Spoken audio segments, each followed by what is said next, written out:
As you know, we spend a lot of time talking about positivity. But the truth of the matter is that as we bring our attention to the present moment, we may, in varying degrees, sometimes to often, notice that we're feeling some negativity.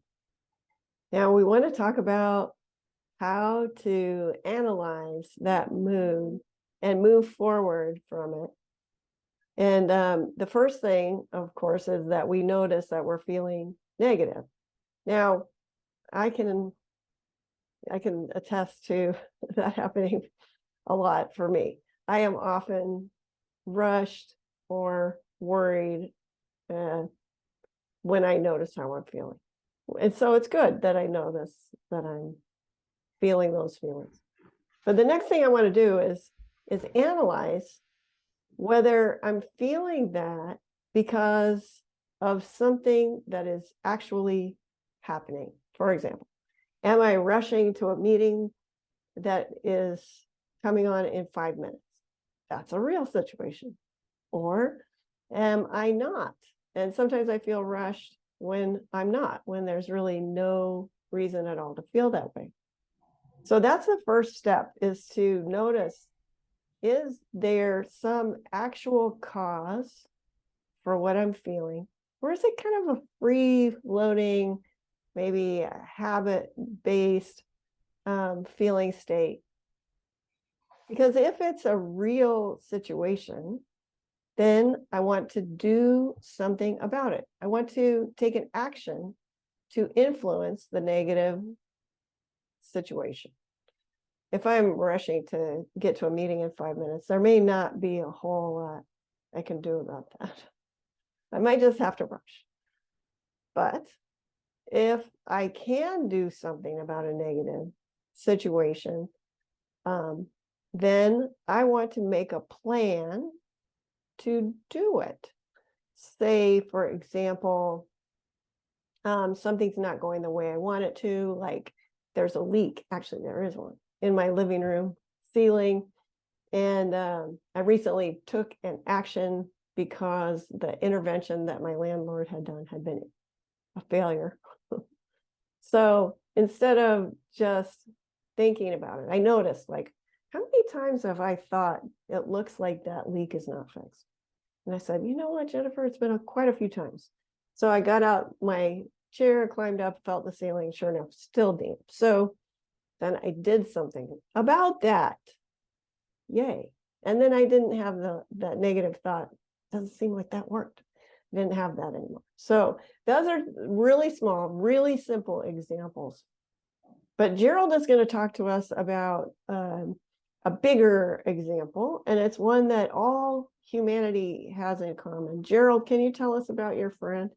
I can. The topic that I'm talking about is actually, it came about as a result of talking to a person who was about my age in the 80s, he had mentioned that his classmate, his high school classmate, he had recently died, and he was thinking about going to the funeral, and it made him, but it triggered off for him the idea that, oh my God, he's a classmate and he's dying now. I'm probably going to die. It made him realize that he's going to die sometime soon, and he got kind of depressed and kind of feeling bad about that.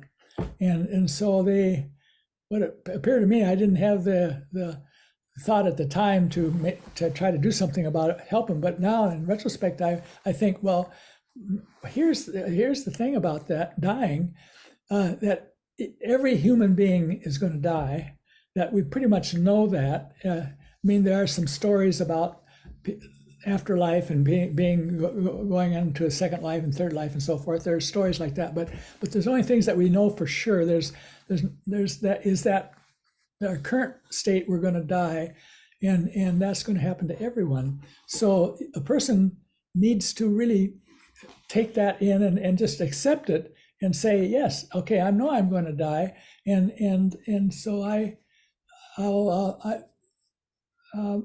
going to, let's do the best I can, and let's get the most out of it tonight, and just accept the fact and not worry about it, then think about it.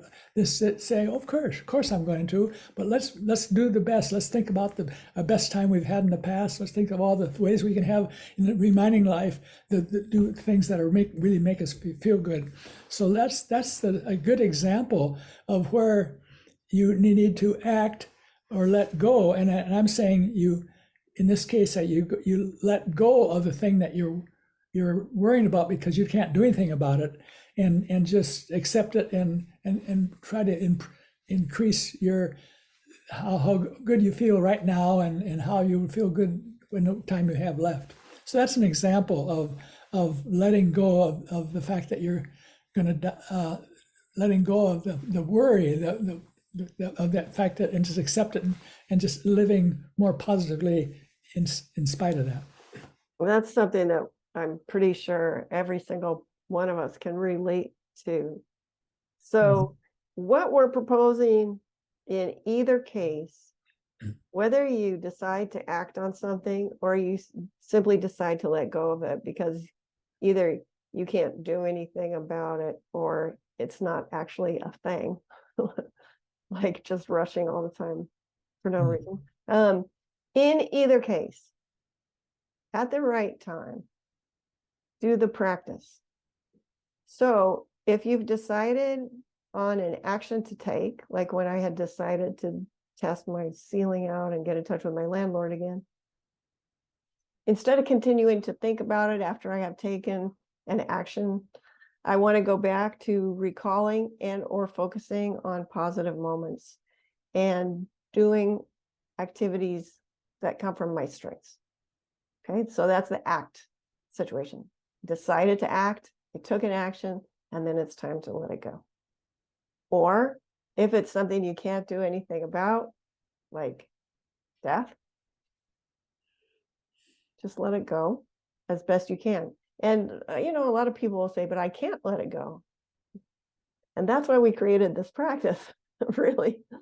The negativity bias pushing us into the idea that we're obligated to our negativity has got to go. It's time to move on from that. As a whole society, we all should move on from that and go into being aware of positivity and acting from the things within us that we love the best. Anything else, Gerald? No, I think that's the key idea here, is what we just said. So let's let people think about that for a while.